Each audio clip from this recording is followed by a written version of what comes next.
Hi, this is Rochelle McAllister from CIT 230 Section 7, and I am presenting a slideshow on progressive images. During my presentation, we'll be going over what progressive images are and why you may want to use them in your websites. We'll also be going over the pros and cons of using progressive images on a website. And I'll be detailing step-by-step instructions for creating progressive images and giving you some additional resources. Progressive images, the reason I want to tell you what they are is because I wasn't sure what they were when I signed up for this presentation. So I'm going to give you a very basic definition. Basically, progressive images, when you're optimizing a website, one of the most important tasks that is often overlooked are the images.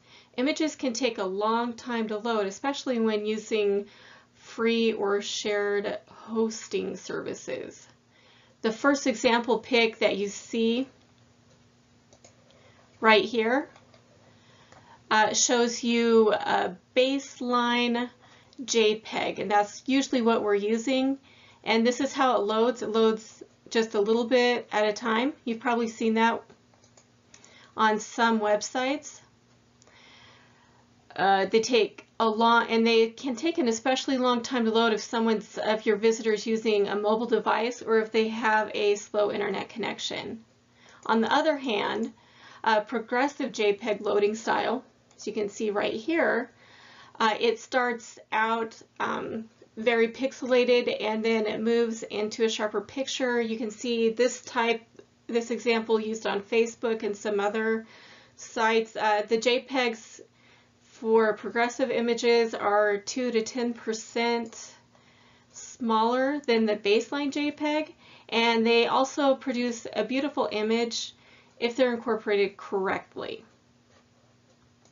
Some of the pros and cons of using progressive images are as follows. As I discussed previously, smaller JPEG size, faster loading time, they use less bandwidth, and quicker server requests, and an overall better user experience. Some of the cons are it's really challenging to convert baseline JPEG images into progressive images. And they may not be compatible with some browsers like Internet Explorer 7, although I've read that all later versions of Internet Explorer will work really well with this. Creating progressive images can be a little tricky. So after I researched and tried out a few different techniques, I selected the most basic technique to share with you today, and I learned it from SitePoint's Craig Buckler. Now that we're into the step-by-step instructions, I want you to note that we'll be going over some HTML code, the CSS code, and the JavaScript code. We're of course going to start with HTML. So for this part of the process to work correctly, both images must have an aspect ratio that is the same. For example, Buckler suggested that if the full JPEG is 800 by 200, its resulting aspect ratio will be 4:1. The tiny JPEG could therefore be 20 by 5. The important thing to remember is to keep the aspect ratio the same.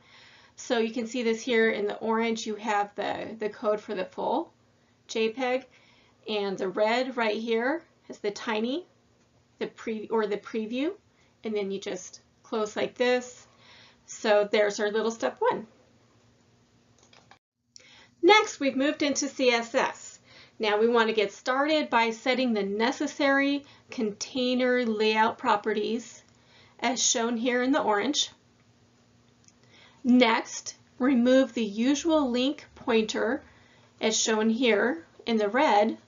Additionally, within the container, preview and large images are given a size according to what you see right here in the gray.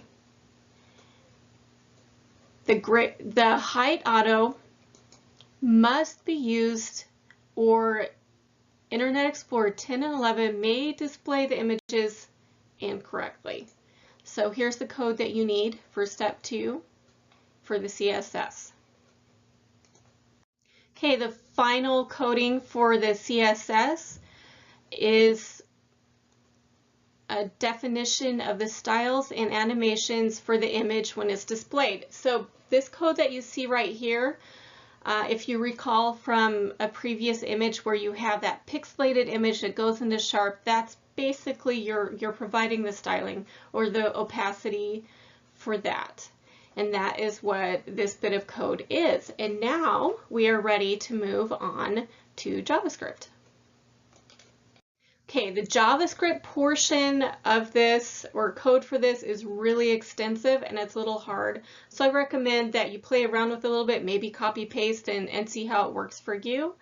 Okay, so the first step to building progressive images in JavaScript is to add the code that will check if the required browser APIs are available before adding the load event listen to the page as shown right here in the orange.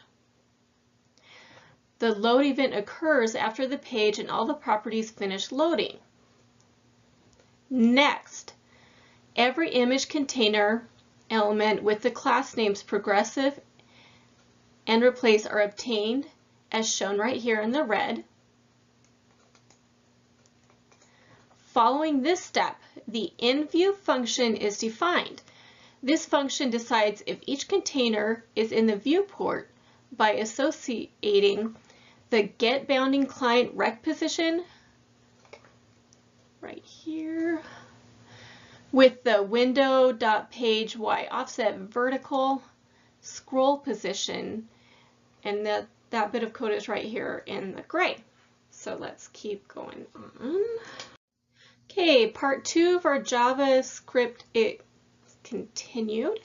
So now the container's href needs to be copied to the src attribute and a reveal class needs to be applied.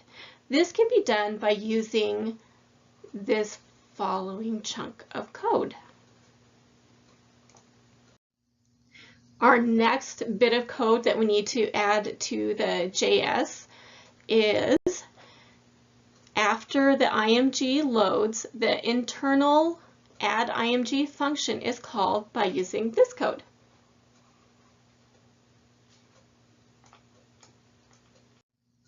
Okay, yay! Now we're on our very final step in the JavaScript. This includes the final parts of the code for creating progressive images. You have to use the InView function right here. This function sees if any progressive image containers are visible on the page during the initial run. And then finally you add this bit, the function that is used when a page is scrolled or the browser is resized and needs to be called. The code displayed right here demonstrates how to code these final 2 steps in the JavaScript. And once you have all this down, you should have progressive images on your website, and it will load quicker and it will give your viewers just a much better experience. Okay, here are some additional resources. I know that was a really lengthy step-by-step instruction, but it does work. I did try it out, but if you want to try some different ways, another good way that I saw to do it was on Hostinger.com, and you can just follow this link and go and try out that. Or if you want to learn more about the code that I used today in this presentation, you can go to Craig Buckler's GitHub, and it's listed right here, and he freely gives out this code, and I think it is very useful and very basic and a lot less challenging to try and implement for a beginning website builder. Anyway, thank you very much for listening, and that is all.